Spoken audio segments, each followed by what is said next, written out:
I'm really interested in how you went about it. As I say, you wrote a really clear and thorough application that was really lovely to read and really effective in terms of, you helping you achieve your award of principal fellow. So, what could you talk to us about what steps you took?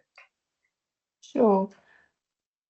I can't pretend it was entirely methodical or intended, but I think the first um, part which helped me think about what might go into the content of an application was just talking to colleagues, some of whom also wanted to make principal fellowship applications. And I think through those conversations, it was possible to think about the significance of the work that each of us had done, whether it had impact, how we would go about evidencing impact.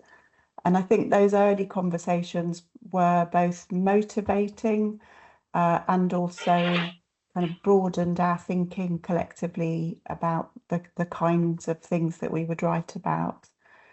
Um, Slightly more kind of mundanely, I think the first step in writing an application for me was just to go through each of the dimensions, so each of the professional values, the core knowledges, and the areas of activity, and just note what I had done in relation to each of those, and particularly focusing on those areas where there had been impact across an institution or nationally, because not everything that I had been involved in had had any impact. I mean, not many people can claim that every single thing they've ever done at a strategic level has had any impact.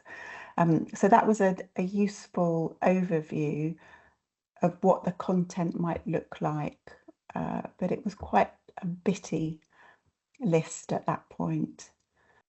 I think the point that was perhaps most important was deciding how I might group those different activities so that they would comprise coherent case studies.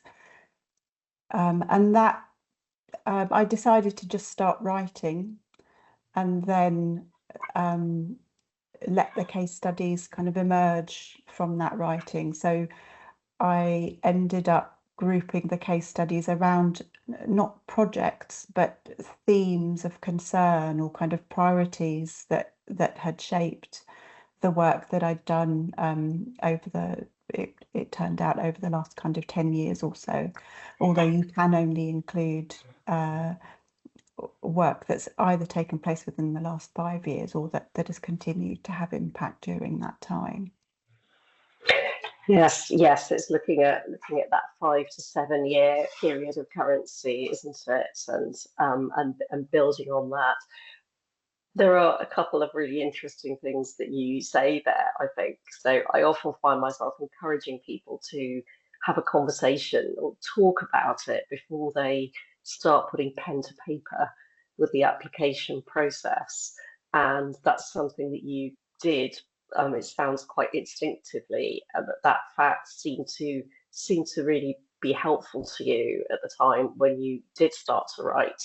Um, because I think sometimes once something's written down, it feels quite fixed, and the editing process then feels kind of harder, more loaded.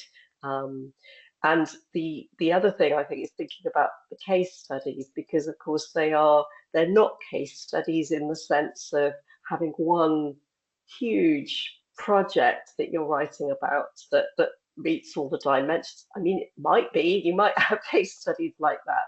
It is very much about a cross section of practice that you draw together.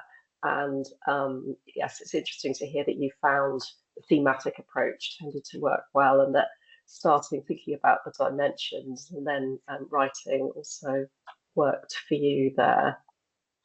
I think there were also conversations later on with colleagues about impact specifically, so sort of kind of more focused questions where I felt that I had written a resource or completed a project, And I wasn't entirely, I hadn't at the time thought about recording the impact, or there hadn't been, for one reason or another, a comprehensive evaluation of impact. So I spoke to colleagues in order to find out what had happened in their areas of work in relation to something I'd completed. So the conversations carried on, but they kind of became a bit more focused and for particular purposes. And I did discover some impacts that I hadn't been aware of at all.